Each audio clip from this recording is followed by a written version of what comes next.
If you study the scriptures, we are told it rains on the just and the unjust. Things happen. Like the book, why do bad things happen to good people? And they happen because it's part of living in this world. As long as you live on this planet, you may have to face trials and tribulations.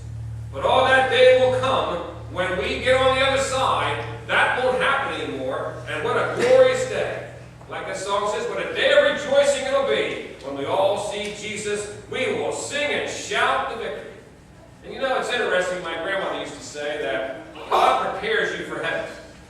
I said, well, what do you mean by that? She said, well, it's set up that you are young and healthy and you're all wrapped up in life. But as you get old and the body starts to hurt and ache and you kind of get ready for it.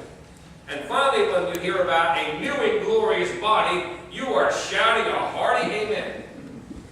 Now, I don't consider myself old, but I'll tell you, after moving yesterday, my knees hurt, my hands hurt.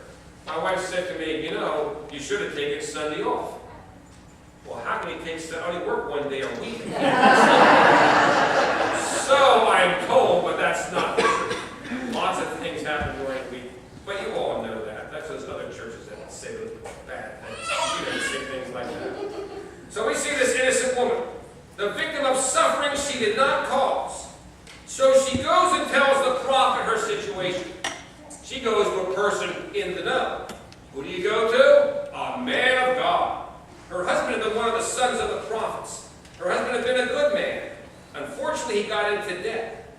And since he had been a God-fearing man, his indebtedness was not the result of something he did wrong, just something that happened. Sometimes, like I say, bad things happen to people. In any event, he died in debt, did not have a big fat insurance policy, and he left his widow now in a very precarious situation. She was suffering. And keep in mind that a woman's position in that society made it even worse, because women were considered second-class citizens.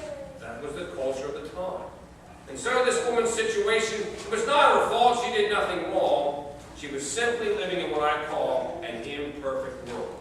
And we live in an imperfect world and a place that's unfair. Remember the first time my oldest son said to me, when something didn't go his way, he looked at me and said, Dad, life is unfair. I said, kid, I know all about it. And you know exactly what I'm talking about. It's not fair. So she goes to the prophet, the man of God, and he tells her, this situation looks bad maybe, but there is a solution. But the solution will depend upon your faith. I believe this, and the type of God you believe in. I once heard an evangelist say at a camp meeting in Southwest Ohio, he did this, he made the statement, what kind of faith do you have? Do you have faith in a great, powerful God, or is your faith in a puny God? I said, a puny God? He said, yes, some Christians believe in a puny God. A God that can't work things out. But the God I serve is a God of power and might. And no situation is too good for the God I serve. Do you believe that?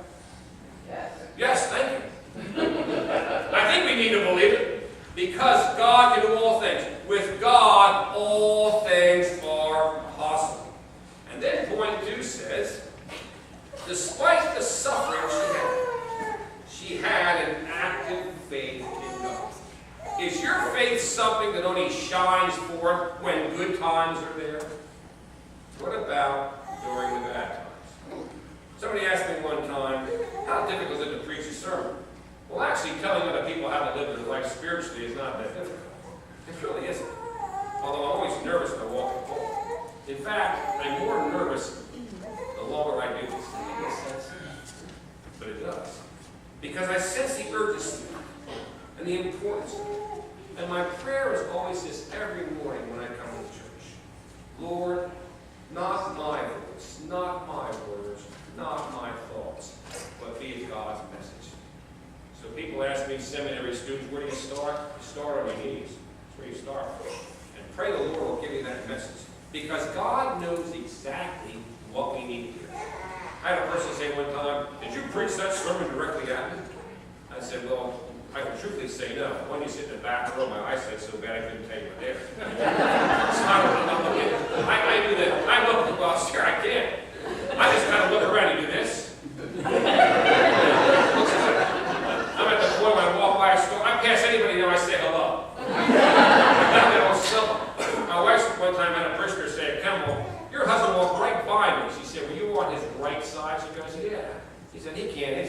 got 2,200 now. He can't see you. Now I go by and say, hi, how you doing? One person said, do I know you? I said, no, I guess you don't, but I'm just being a nice guy. So I try my best. I don't let the world get me down. So here she is now. She's got an active faith in God, even during the bad times. We see in verse 2 that she had this pot of oil. One pot of oil. You can say, that's not enough. That's not going to get me out of debt. That's like saying, are you broke? No, I got a buck on me. Dollar didn't go very far in this economy. Never has. And so, she goes to the prophet, and she's told to do something rather strange. Don't go to your neighbors and borrow